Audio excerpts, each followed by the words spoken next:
Good evening. Good evening. Hi, my name is Anthony Caro, and I'm running because I think we could do better. We could do better for our black and brown students. We could do better for our special needs students. We could do better for our teachers, especially. Now, I have opinions on many issues, but there's three of them that I'm focusing on in this campaign. Is that one, we provide higher supports and resources for our teachers and our students. Now, what that means is giving the teachers the tools that they need to get the job done. And at the same time, we need to provide the right interventions for each individual student, because each of them have their own individual needs that they need to succeed. Second, we need drastically to improve our community engagement and our community involvement.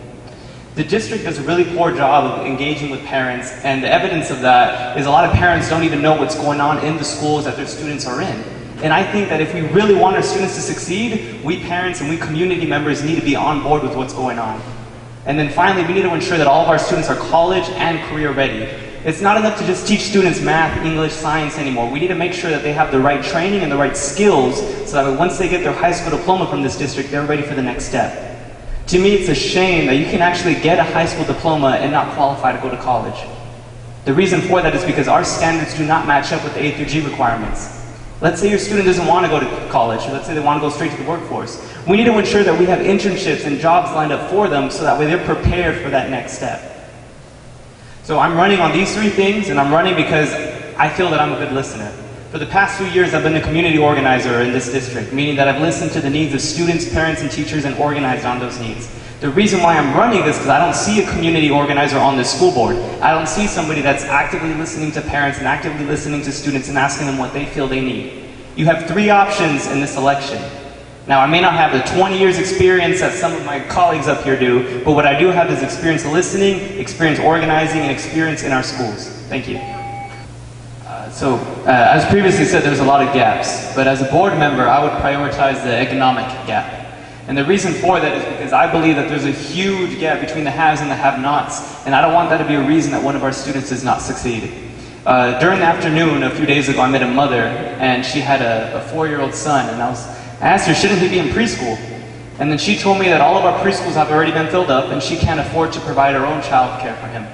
And she looked at me and she said, I don't want my child to fail because I can't afford a good preschool program. And I just wonder how many other mothers are in that mother's position. If we really, really want to close the gap, we need to ensure that the students who go home and don't have the right resources have the resources here at our school. Maybe some of the students don't have parents that could really help them with their homework, then we need to be able to provide tutors for them here. Maybe some of the students don't have food to go to at home, and that distracts them from focusing on their homework because they're focusing on their empty stomachs. Then we need to provide nutritious meals in our schools. Maybe these students don't have access to internet or... Thank you.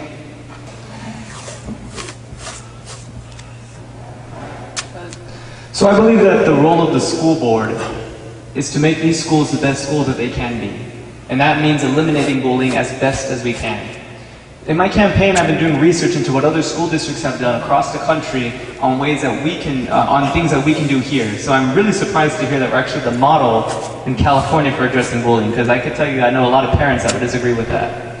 One of the things that we've looked at is that students, they're going through different hormonal changes, they're going through different developmental changes. So a lot of it, it's not that these children are bad people, it's just that they need to be trained in the right way. So one middle school in Los Angeles, what they do is once a month, for an hour, they go over different social skill trainings. They go over addressing bullying, they go over talking to friends, how to deal with breakups and things like that. Where in our school district right now can students learn these skills? Where in our school district right now can a student go to learn how to express their emotions? In kindergarten, it's a lot different than in 10th grade, so we need to make sure that we're really tailoring our bullying prevention trainings to the right audience. Thank you. So, Mr. Carter, the question is as follows. Current American high school students spend an average 6 hours daily on electronic devices outside of school. In 1980, 60% of 12th graders read a newspaper or magazine for pleasure daily. New research shows this figure has dropped to 12%. 2017 SAT reading scores are the lowest recorded. More screen time appears to be associated with less than critical reading ability. The West Country Coastal Unified School District heavily invested in educational technology for all students and is the largest district to provide all students a device. How will you lead the district in defining appropriate usage of technology? When is more screen time appropriate?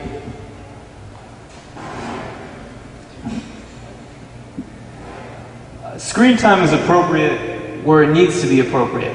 So my fiance over here is a teacher at Kennedy High School, and she teaches a digital arts class. Everything that they do is on screens. Nothing's on paper at all. She's never had to print anything out. In that instance, screen time is appropriate. You know, maybe in English class when you're reading Shakespeare, you know, maybe a book would be preferred. So to me, screen time really isn't, it's not an issue that we're using screens more, because that's the way of the economy right now. If you want to be in a competitive job market, you're going to need to know how to use screens. What I feel that we need to do is we need to set limits to ensure that screen time needs to be used where it needs to be and not used where it doesn't need to be. So in LAUSD, which was where I was a student, we were part of the pilot program where iPads were implemented in all of our courses, all of them, English, math, science. They even tried to use them in PE. This did not work because screens aren't meant to be used all across the curriculum. So what I say we do is evaluate where is screen time most effective and where is it not, and then teach accordingly. Thank you. So I've actually been one of the community members that distrusts the school district and has come up requesting data. So I've seen it from that side, and being up here, I'm now having to look at it from the other side. To me, data is a tool. It's like walking in the dark and having a lamp. You know, the data would be that lamp. It shows you where you are. And without data, we don't really know which direction we're going with. So data being so important, I feel that in order to save staff time and staff money, we should create a staff position where their job is entirely to focus on data and handle all data requests. Now the reason data is so important is because we need to know where we're at and we need to know where we're going. So for example, earlier I mentioned that some of our high school students are able to receive a diploma from this district and not qualify to go to college. Now I forget which high school it is specifically, but I looked at the data, and at one of the high schools, I believe it's Kennedy, only 35% of the graduates were qualified to go to college, based on the district's numbers. Now without this data, and I told you only some students, thank you. Mr. Cotto, did you speak on this? Speak on it, please. I 100% agree with Mr. Gonzalez. We need to do a needs assessment of what our priorities are, fund those first, and then we could start making cuts from there. Now, just to paint a picture of what kind of consultants we're spending money on, I was at a DLCAT meeting, and somebody, a consultant, was literally paid to go, oh, you're done speaking? Okay, let me grab this mic and let me hand this over here. Oh, you're done speaking? Let me hand this mic and hand it over here. We paid somebody to do that. That's money that could have gone to the classroom.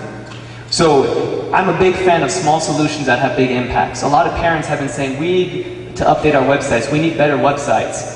The communications department here is only 3 or 4 people. Why don't we have student interns working on updating these websites? You know, instead of spending money on consultants to come do teacher trainings, why not send a few teachers to go to the training, come back and train other teachers? We need to start focusing on small solutions that have big impacts, and that way we can save millions of dollars and put the money back in the classroom where it needs to go, and we could start lowering our class sizes, we could start funding more after-school programs, and we could start funding more resources for our students. Thank you. So, my name is Anthony Caro, and I'm not asking for your vote. I need your vote. For the past few years, I've mentioned before, I've been attending almost every single school board meeting. Now when I attend these school board meetings, I'm not just sitting in the back. Some of them I am, but most of them, I'm up giving public comment and fighting for policy. When the school district passed a resolution to protect our undocumented students, I was up a few meetings later saying, where's the plan? Yes, we're going to protect our students, but how? I advocated for that policy. When the district was going to pass a positive school climate resolution, I was there advocating for the proper implementation of it. When the school district was debating on whether they wanted a increase or decrease the amount of school resource officers, I was there in that argument as well. So I've been here, I've been arguing for these policies, and the reason why I'm running is because I don't see anybody else on that board that's actually out here listening to the community and saying, what do you need and what could we do better? And that's who I want to be up there. Throughout my campaign, I've been door-to-door knocking. Part of the reason is because I don't have major funders funding me. I don't have hundreds of thousands of dollars pouring in. And in that experience, I've met a lot of friends that I've met throughout the past few years, and I've made a lot of new friends. And what they've been sharing with me is the reasons that the different policies and the suggestions that they have for the school board. So my policy and suggestions are not about me, they don't come from my mind, they come from others. I've been doing research into what other school districts have done, into what other school site council meetings have done across the country. And well, some states don't even have school site council meetings, but that's a whole other issue. But the point is, I've been learning what it is that we could be doing better. I don't think that we're failing, but I don't think that we're 100% where we need to be. So a vote for me is a vote for moving forward, it's a vote for change, it's a vote for listening, it's a vote for community, and it's a vote for an advocate. I want to be on that board to advocate for you, and that's why I need your vote. Thank you.